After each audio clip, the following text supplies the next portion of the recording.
I just had a question about how to accept the fact that I don't really know what I'm doing with my life.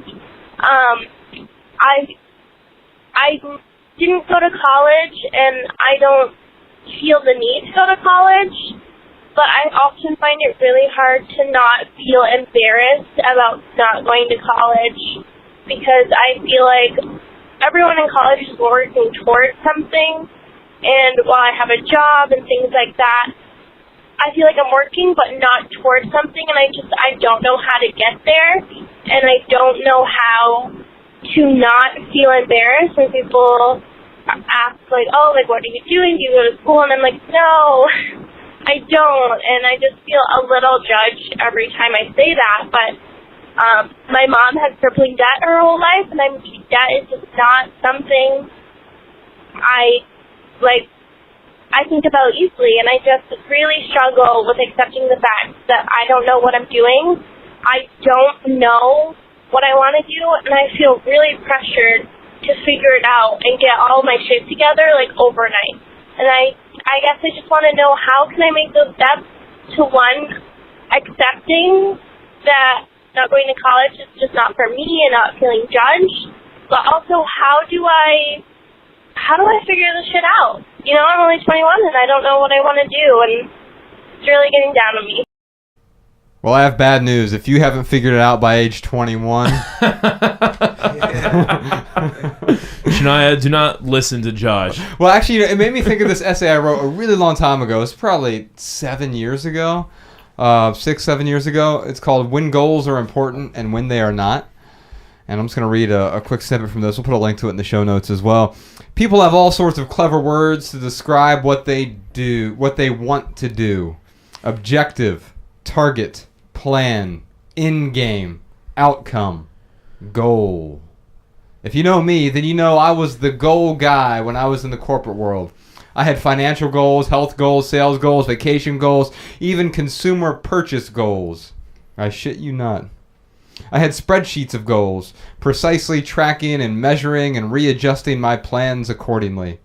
These days, life is different. And I no longer want any goals in my life. Instead of an arbitrary target, I prefer to have a direction in which I travel.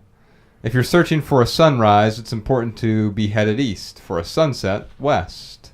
I do, however, believe there was a time in my life when goals were direly important, when I was in a hole and needed to get out.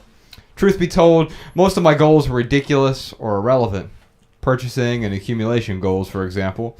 But a few of my goals helped immensely, like getting out of debt or losing all that weight. I lost like 80 pounds. I liken the latter goals to escaping a crater in the middle of a desert. When I was fat and up to my eyeballs in debt, lingering in that bowl-shaped cavity, my goal was to break free from the sun-scorched basin and find Earth's surface. And so I tend to I'll skip the rest of the essay here, but I tend to delineate between goals. Ryan, you and I often talk about, I wanted to extend TK's point about Elijah's question. We talk about raising our standards but lowering our expectations. And I think one way to maybe reframe that for some folks is, instead of having a goal, have a direction in which you want to travel. Right. If you're living in Dayton, Ohio, and instead of I want to end up in LA, maybe it's I want to go west. Yeah. And who knows? Maybe you'll end up in San Diego or Seattle, and that'll be a better experience for you, and you're not so tethered to whatever that outcome might be. I think sometimes, however, the outcomes are important. But in Shania's case, it doesn't sound like she has a massive amount of debt. She doesn't have all this weight to lose. There isn't this crater from which she needs to escape. The crater she needs to escape from right now is a self-imposed crater. She's feeling the pressure. But I think most of that pressure, maybe 99% of it, is internal pressure.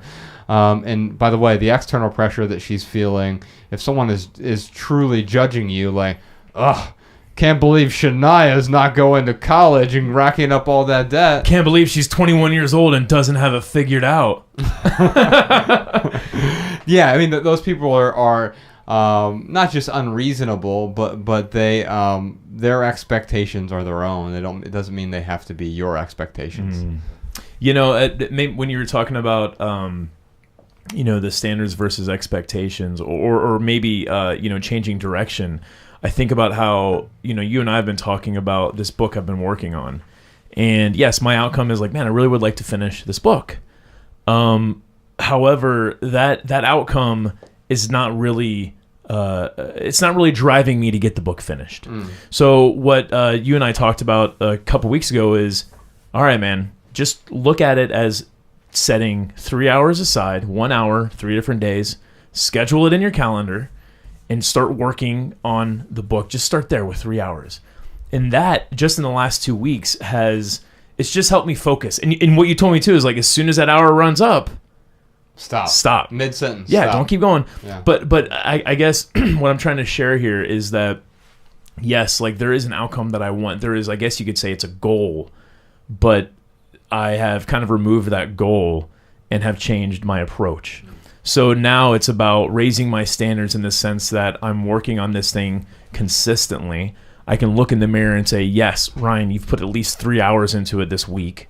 And that will eventually help me to get to that outcome that I want. But it's kind of removed that pressure from myself to have it all figured out right now. When we talk about raising your standards, lowering your expectations, I think you've maybe intentionally or maybe even unintentionally, this is what happens with standards. They tend to raise on their own. Once you get good at something, you raise your standard. Because when we first had the conversation, it was 2 hours. Right. It was 1 hour twice a week, basically, and stop at that 1 hour. But if you can do 3, that means you've raised your standard. I mean, you're talking about 50% increased productivity. I'll say one other thing, and I'll let TK jump in here. But Lao Tzu, he said, a good traveler has no fixed plans and is not intent on arriving. And I think the book writing process is often that way with me. I've started, since writing Everything That Remains, I've started 4 different books, and none of them have turned into books. But I haven't been intent on arriving. I knew when to stop, or not even stop, but when to set it aside and start over or start something new. And it's because my standards are really high. And the process of writing for me is in many ways the reward. Going through that writing process for me is that is the outcome, in many ways, is just sitting down in the chair and doing the work. And if it manifests into something later, then that's great. Tell me I'm wrong, TK. No, man. I'm curious. You guys ever felt like that? Like, I have no idea where I'm going. Oh, yeah. Yeah. I mean, well, it depends. I mean, I think I feel like that on little things all the time, even now. I just say I feel that now. Like, not every single day, but there are moments where I'm like, what the hell are we doing? Like, where are we going? Right. And I think part of that has to do with not being comfortable with where we are right now.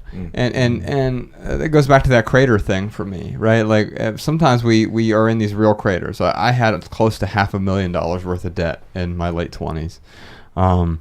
And that I knew I needed to get out of that, and having a goal to get out of that was important to me. But it wasn't nearly as important as actually doing the work to get out of it. Like, the goal can be fun. We can all have the goal to be debt free, but so what if you don't do the work to actually get there? Yeah.